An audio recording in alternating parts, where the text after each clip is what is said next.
хүн төрлөختөн түүхэндээ маш олон гайхалтай уран зургуудыг зурж бүтээсэн. Тэрхүү бүтээлүүдээс зарим нь хойч үедээ буюу бидэнд ямар нэгэн нууцыг хэлэх гэж оролдож байсан болов тэрч байтугай эдгээр бүтээлүүдэд харийнхны талаар мэдээлэл байгаа ч гэж зарим хүмүүс ярьдаг. Өнөөдөр бид эртний алдартай уран бүтээлүүд дотор байрлах хачирхалтай нууцлаг зүйлсийн талаар ярилцуулна. Тухлан суугаад таалан сойрхоно. Тухлан суугаад таалан сойрхоно.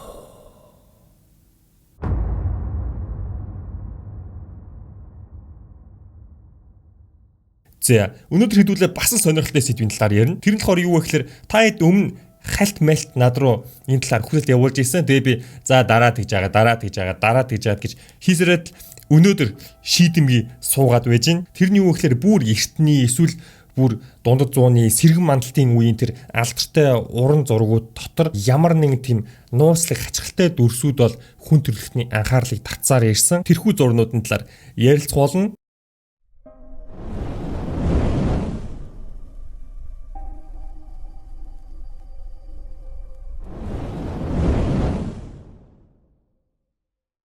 За, эхний зургийг яг одоо бид нар харж байна. Ер нь бол нэлээд алдартай зураг, та нарын зарим нь бол мэдэх бах. Мадонна Гигийн Giovanniнотой гэдэг нэртэй зураг байгаа. Бүр 15 дугаар зууны үед бол зурагдсан зураг. Яг одоо эд жинхэнэ тэр нөгөө Италийн сэргэн мандалтын, Европын сэргэн мандалтын үед Италийн зураач зурсан зураг байгаа. Ренессанс гэж ярьдаг, сэргэн мандал гэж ярьдаг. Энэ бол Европын гэлтгүй. Ер нь хүн төрөлхтний одоо урлаг тэр соён гэгэрлийн түүхэнд бол маш том урагшаа алхмыг авчирсан үе байгаа. Ер нь яг тэр үед бол маш их алдартай уран зургууд, одоо соён гэгэрлийн одоо тэр уран баримлууд айгүй ихээр одоо хийгдэж исэн. Тэгээ яг энэ зурган дотроос бол бид нар маш хачирхалтай зүйлийг анзаарч болно. Мадонна буюу Гигэ Маригийн яг ард нь байгаа тэр тэнгэрт гялалцах зүйл юу вэ? Зүгээр од уу? Эсвэл эртний үл мэдэх нисдэг бит үү гэдгийг бол хүн төрөлхтөн ярьдаг байгаа юм.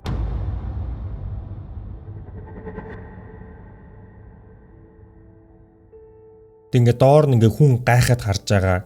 Тэгээ тэр хүнийх нь доор нь нохоо тэр ингээд үл мэдэх нисдэг бит рүү хараад хуцаж байгаа юм хэсэг байгаа. Тэгээ миний хувьд бол бас яг харийнхны хөлөг гэж хэлэхэд бол хэцүү. Христийн шашинтай холбоотой ямар нэг юм байж магадгүй од мод юу гэдэг нь те. Гэтэ мэдээж ямар нэг энгийн бус зүйл байна. Мэддэхгүй нисдэг бит юм да те. За дараагийн эртний одоо харийнхантай холбоотой байж болох зүйл юу вэ гэхээр энэ бол уран зураг биш. Хадан дотор олдсон сийлээс байгаа. Силбэр. Та хэд ойлгосон? Тэгээ өмнө бид нар ингээ харийнхны талаар ярихлаар заавал ингээд баруун зүг рүү л одоо Америк эсвэл Европ юу гэдэг энэ хэсэг рүү яваад байдаг штэ. Энэ одоо эртний зургууд энэтхэгт олдсон байгаа. Шинжээчд бол ойролцоогоор 10,000 жилийн настай гэж бол дүнсэн байгаа. Тэгэхээр чи хайшин 10,000 жилийн өмнө хүмүүс ингээд хадан дотор харийнхныг зураад сууж исэн гэсэн үг үү те. Тэгээд энэхүү зургууд олдсон агуун болохоор энэтхэгийн Шарама гэдэг нэртэй газар байдаг. Харж байгаа юм хүн биш юм сонин хэлбэртэй юм. Яг тэр нөө кино манаар гардаг харийнхан шиг юм зургууд бол бүр эртний хадны доторх зургаас бол олцсон. Тэгээд нэгч биш бүр нэлээд хэдэн зураг олцсон та хэд харж байгаах. Одоо энэ бол ингээд ийм том толгойтой, ийм өндөр биетэй хүмүүсийн зураг бол бас олцсон. Харж байгаах. Яг хүн гэхлээр бас хүн биш энэ сонин хуруу муруутай аюу том толгойтой юм хүмүүс байна. Тэгээд зөвхөн харийнхан биш харийн хөлгүүдийн одоо ийм зураг олцсон гэж бол ярьдаг. Харж байгаах ийм бөөрөнгийн ингээд одоо нисэж байгаа юу гэдэг те flying saucers гэдэг юм биш үү. Харж байгаах хэрэг томруулаад харах юм бол нэг юм нэг сонин зэвсэгтэй юм шиг тэгээд ингээд сонин дуулга өмссөн юм шиг. Тэг хөл гар нь арай өөр байгаа шүү дээ. Гурван урт хуруу муруутай. Тэгээд энэхүү сонирхолтой хадан доторх зургуудыг бол 2014 онд бол олсон. Тэгээд зарим хүмүүс нь бол 2000 жилийн настай гэж үзэж байгаа бол дийлэн хүмүүс бол энийг бол 10,000 жилийн настай гэж үздэг. Нилээн дээр үеийн зургууд гэсэн үг. Тэгээд түрүүний харийн хөлгийн энэ зураг нь яг эдэр дундаасаа хамгийн дээр үеийнх нь гэж бол тогтоогдсон байгаа. Тэгээд нэг сонирхолтой зүйл болсон энэ хооронд юу болсон бэ гэхээр 2018 онд NASA-гийнхан одоо энэ хүү зургуудын талаар сонсч шууд шинжээчдийн баг явуулж бол энийг бол за энэ одоо юу болж байна гэдээ ирж харсан байгаа. Тэгээд үүнээс бол цаашаа чимээгүй болсон хүмүүсийг бол энэ талаар нэг яриулахыг хүсээгүй. Ер нь бол ингээд жоохон ингээ мэдээг хав дарсан гэж бас зарим хүмүүс үздэг. Тэгээ өнөөдөр ч гэсэн хүмүүсийг хүсэх юм бол одоо энтхийн Шарама гэдэг газар энэ хүү одоо хадны сүв зургууд бол байж идэг. Та хэд очиж үзэж болно. Айс хэрвээ та санаж байгаа бол өмнө хідүүлээ Монголын бүх ерөнхий боловсрын сургууль дундаас Мөнийтэй сургууль уралдааныг зарласан. Тэрхүү уралдааны ялагч нь тодорсон. Тэгэхээр яг одоо уралдааны ялагчийг зарлаа. Нийт энэхүү аянд 62,000 гаруй сэтгэл комент ирсэн байгаа юм заяа. Тэрний бараг тал нь буюу талаас бүр илүү хувь юм биш үү? 35,000 гаруй сэтгэлийг нэг сургуулаас бол бичирүүлсэн байгаа. Тэр сургууль ямар сургууль вэ гэхлээр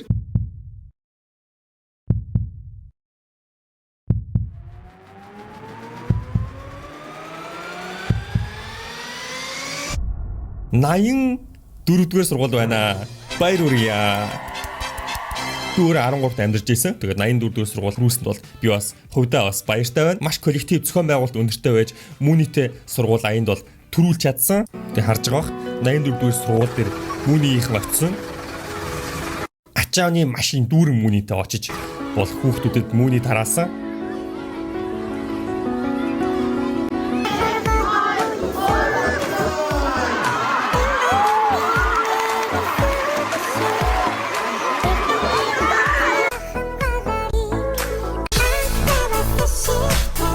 Нэг өдрийг бол аюу гой өнгөрүүлсэн. Тэгээд зөвхөн Мөний тараас гадна одоо Мөнийгийн бүжиглээд хин сайн бүжиглсэн хүмүүс нь бол дахиад бүр нийж Мөний өгсөн байгаа. Ер нь бол нэлээд хөвгөлтэй нэг өдрийг өнгөрөөсөн байлээ.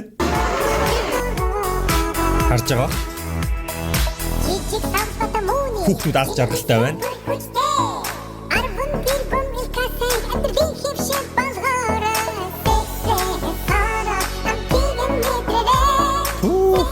Сүртэй. За ийм хүн 84-ийн төрүүлсэн дахин баяр хүргэе. Болоогүй guys. Дараагийн уралдаа юу вэ гэхээр одоо 9 сар хүртэл сурагчд бол мэдээж амарсан. Сурагчд бол ингээд арай нэг 50 байж болно.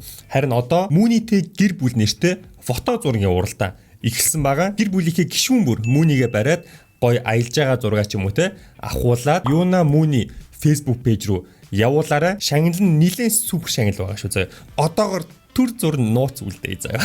За тэгээ хүн бүр Мөнийтэй гэр бүл уралдаанд оролцоороо гэр бүл гэдэг бол хүний хамгийн чухал зүйл байдаг. Тэгээ бичлэгийг үргэлжлүүлээд үзцгээе. За дараагийн зураг бол бүр сонирхолтой guys.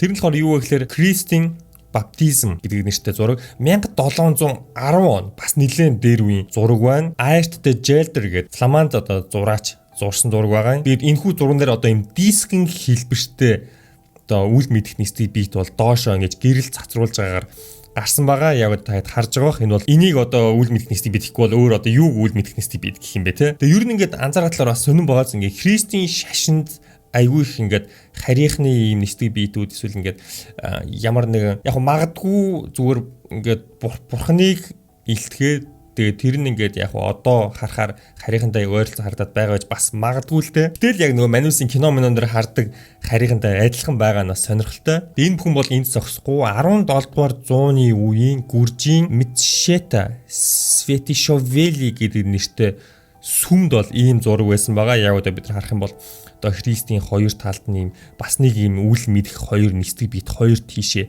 явж байгаа ийм зураг байна. Яг судлаачд бол энийг яг үл мэдэх нийстэг бидэхээс илүүтэйгээр бол сахиусан тэнгэрүүдийг бол дүрсэлсэн гэж ярьдаг. Над бол яг сахиусан тэнгэр шиг бол бас харагдахгүй байна. Тухайн үеийн ойлголт нь юм байсан байж магадгүй. Та харж байгаа. За дараагийн зураг бол бүр 1486 онд бол Италийн зураач Карло Гривиели гэдэг нэртэй хүний зураг байна. Гигийн Имидиусийн мэдээлэл гэх юм уу да тий орчуулах юм бол тэгээ яг энэ дээрээс бол бид нар энэ дээрээс үл мэдэх нийстийн бөөрнгийн үл мэдэх нийстийг бийт лазераар хүний толгоороо тусгаад оюун санааг нь холоос өдөртөж байгааг харж байна. За арайч тэр нь ч хаашаа. Гэтэ ингээ гэрэл тусгаад ингээд ерөнхийдөө ингэж харж байгааг бид харж байна. Тэгээ ерөн зүгээр харийнхны талаар ярихгүйгээр зүгээр энэ зургийг та зүгээр хараа л та. 1400 хэд онд хүмүүсийн сэтгэх одоо тэр одоо энэ өнгө будгийн тэр детальд өгсөн тэр ач холбогдол энэ бол гайхалтай 1400 хэд он гэхлээр хэдэн зуун жилийн өмнө юм бэ. Ийм зураг одоо ингээ гараараа цэвэр ингээд зурж ийсэн гэхлээр бол яалчгүй л одоо сэргэн мандалтын үеийн чанарыг бол харуулж байна. Ингээ томруулах юм бол эн чинь бүр их юм байгаа. Яг бүр ингээ томруулах юм бол харж байгаах тэр деталууд тэр цаашаа тэр өрөөний явсан шувууны сүүдэр энэ даавууны энэ одоо юу гэдэг те нуглаа энэ цаатлын хүмүүсийн тэнгэрийн шувууны ингээ харах юм бол ер нь гайхалтай ер нь ингээд Парист бас юу гэдэг музей байдаг? Musée d'Orsay гэдэг Орсейн музей гэх юм уу да, тийм музей байдаг. Тэр бол миний бүр хамгийн дуртай музейднэг. Ороод л зүгээр ёо тэр зургуудыг яг ингээд амьдаар нь яг ингээд жоох ингээд стандарт зайнаас нь ч юм уу те очоод ингээд яг ингээд нүдэрээ үзэх юм бол ер нь бол гайхалтай. Ер нь бол гайхалтай. Та хэрвээ Парист одоо олимп болгож байгаа ирэх байгаа хүмүүс бол заавал Musée d'Orsay гэдэг ороод үзээрэй. Үн гэсэн боломжийн байгаа амар гоё том музей байгаа. Миний хувьд бол Лувраас илүү, Луврын музейнээс илүү. Зүгээр миний хувьд ч те. Тэгэхээр бос хүмүүсийн хувьд бол ямар их юм мэдэхгүй.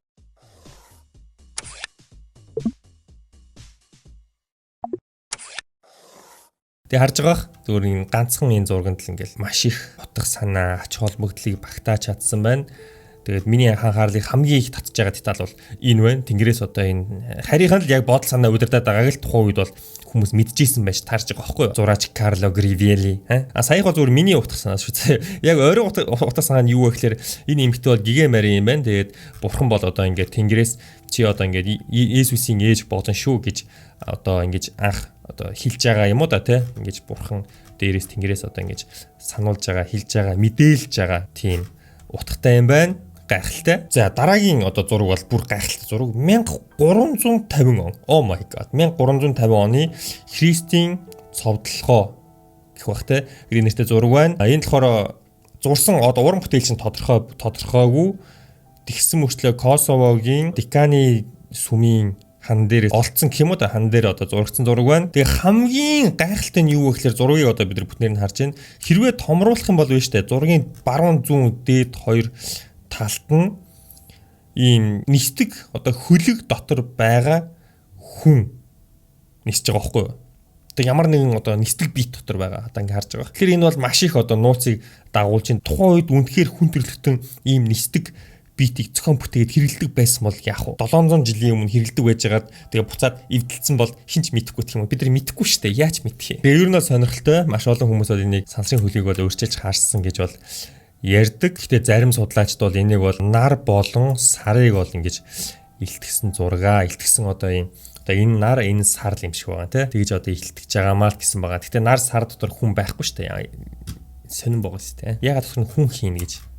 Нар дотор хүн оруулах шатхыг угсаа мэдж байгаа сте та нар. За дараагийн зургийг яг одоо бид харж гин. Ер нь бол нэлээд сонирхолтой гэдэг нь бол харахад бол шууд мэдж байгаа. Энэ зураг бол 400 жилийн өмнө Трансильвани буюу Румыний хойд хэсгийн сүмийн хан дээрээс олцсон зураг байгаа харж байгаа. Бас нэг юм дискэн хэлбэртэй.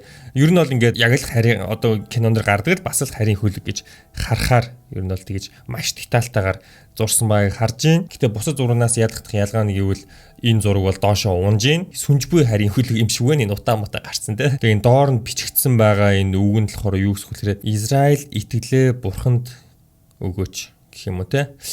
Тийм нэртэй юм байна. Тэгээ хүмүүс бол энэхүү зургийг бол харийн хөлөг онгоц гэж ярьсан ч гэсэн Сигисуарагийн түүхийн музейн менежер нь бол үгүй энэ ямар ч тэр харин хөлөг мөлөг биш шүү. Энэ бол одоо нөгөө хуучин гэрээн дээр гардаг Элижа зүнч диважн руу явж байгаа тэр одоо өвүүлэмжтэй гэж хэлсэн байгаа. Гэтэ би бол энийг харийн хөлөг байлгамаар байна. За дараагийн бидний ярилцах уран бүтээл бол алдарт одоо Леонардо да Винчигийн зурсан Мона Лиза гэдгээр нь бол бид нар мэднэ. Жаконд гэдгээр нь бол Францууд мэднэ. Ийм зураг байгаа. Ер нь бол хүн төрөлхтний түүхэнд хамгийн бараг мөнгөөр үнэлшгүй ийм одоо үнэтэй хамгийн үнэтэй хөрөг зураг гэж ярьдаг. 1503 онд дууссан хэдэн жилийг үлдээ зарцуулж бүрийн деталаар зурсан гэж бол хүмүүс ярьдаг. Тэгээ алдарт бидний мэдэх одоо Францын том одоо түүхэнд хамгийн том удирдагч гэж хэлж болохоор Наполеон Бонапарт бол унтлахынхаа өрөөндөө энэ зургийг бол 1800 онд үлддэг байсан. Тэгээ 100 жилийн өмнө 1911 онд бол нөгөө та хэдийн зарим баг мэдэх багтаа Мона Лиза хулгайд алдагдж ирсэн. Тэгээ тухайн үед Луврын музейнээс зураг авалгуулах бол бараг л боломжгүй байдаг байсан. Тэгээд тухайн үед хамгийн сонирхолтой нь юу вэ гэхээр хин хулгайлсан, яах ч хулгайлсан бол ерөөсөө мэдэгдээгүй. Тэгээ яасан бэ гэхээр 2 жилийн дараа олсон байгаа. Нэг хүн яасан бэ гэхээр Луврт ажилдаг байсан хүн Мона Лизаг Флоренцийн одоо нэгэн урлагийн галерейд $100,000 зарах гэж байхад нь бол барьсан. Тэгээд Мона Лизаг буцаад бол Луврт авчихад бол маш их бүр их алдартай болсон. Ер нь бол Мона Лиза гэхээс илүү Мона Лизаг тэр хулгайлгаж оролцсон тэр үйл явдал ер нь бол тэр зургийн үн цэнийг бол яг утгаар нь бүр дэлхийн түвшинд аваадсан гэж одоо ярьдаг. Тэгээд зарим хүмүүс юу гэж онол гаргадаг вэ гэхээр Францууд өөрсдөө Мона Лизагийнхаа одоо зургийнхаа үнийг одоо тэнгэрт хадуулахын тулд албаар одоо хулгайд алдаж 2 жилийн дараа бол эргүүлж авчирсан гэж ярьдаг. Зарим бүр Мона Лиза одоогийн Мона Лиза жинхэнэ биш одоо хүртэл зураг нь олдоо үү гэж ярьдаг. Ер нь бол энэ Мона Лиза ер нь бол бас мүлжүүртэй сэдв. Ер нь бол мүлжүүртэй сэдв. Тэгээ Мона Лиза хэрвээ харийнхантай холбох юм бол биш үү? Яг одоо бид нар history-гээ суугаад ирэх одоо Мона Лизагийн талаарх бичлэгийн хэсгээс харж байна. Rotation of these mirrored angles. So if we try this, what do we see? Да Винчи бол өөрөө тийм үнцэг одоо тэр нөгөө mirror одоо толинд нөгөө талаар нь харуулж нийлүүлэх тийм одоо чадрыг бол маш сайн эзэмшсэн гэж бол ярьдаг. Тэгээд энэ дизайнер мань хүн юу гэж үзэж байгаа вэ гэхээр тэгвэл Мона Лизагийн зургийг нь нөгөө талаар нь харуулад нийлүүлээд үзье гэж үзсэн байгаа. Тэгтэл юу гарсан гэж?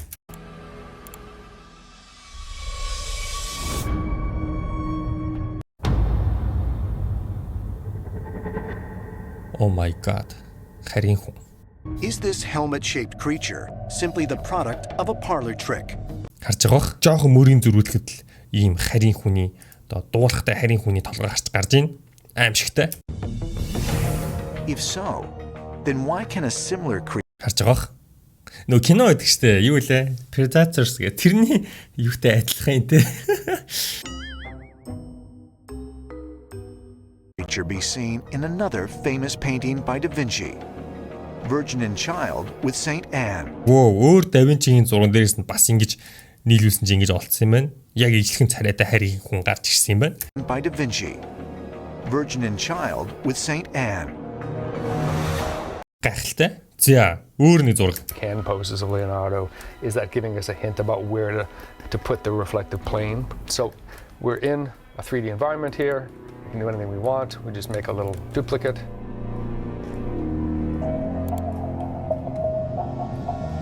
Come in a little closer.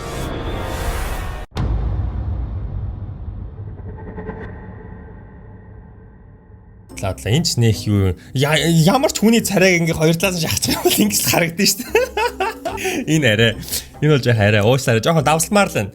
Давслуул яг уг нь бол бичлэг хандлт өндөр аав. Гэхдээ яг уу энэ бол арай шүү.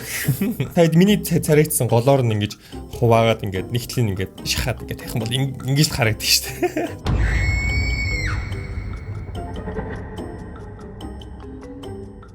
Бусад зургууч гэсэн бүгдээр ингэсэн байна.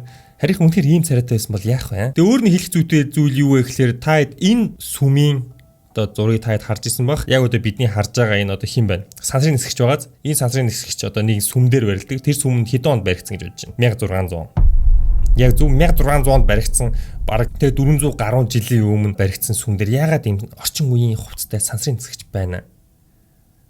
Тэгээд бол хүмүүс бол нэг хэсэг бол нилээн буужгинсан. Та нар дундаас ч над руу нилээн явуулж ийсэн. Тэгээд энэ бас учиртай юм байлээ guys. Энэ бас учиртай юм байлээ. Та нарыг баярлахаас ч өмнө хэлье. Энэ болохоор Salamanca гэдэг сүмийн гадаа байдаг хөшөө гэх юм уу? Одоо баримл. Тэгээд энэ болохоор яасан бэ гэхээр 1600 онд баригдсан сүм ч гэсэн 1993 онд энэ сүм дээр бол засвар хийсэн юм байлээ. Тэгээд хүмүүс засвар хийж байхдаа ер нь ягаад сансрын нисгч ахын одоо дүрсийг оруулж болохгүй гэж сансрын нисгчийн одоо энэ дүрсийг оруулсан бөлгөө. Тэгэхээр 1600 онд бол ингэж хүмүүс сансрын нисгчийн зургийг хувцсыг бол ингэж хийгээгүй юм шүү, тийм ээ.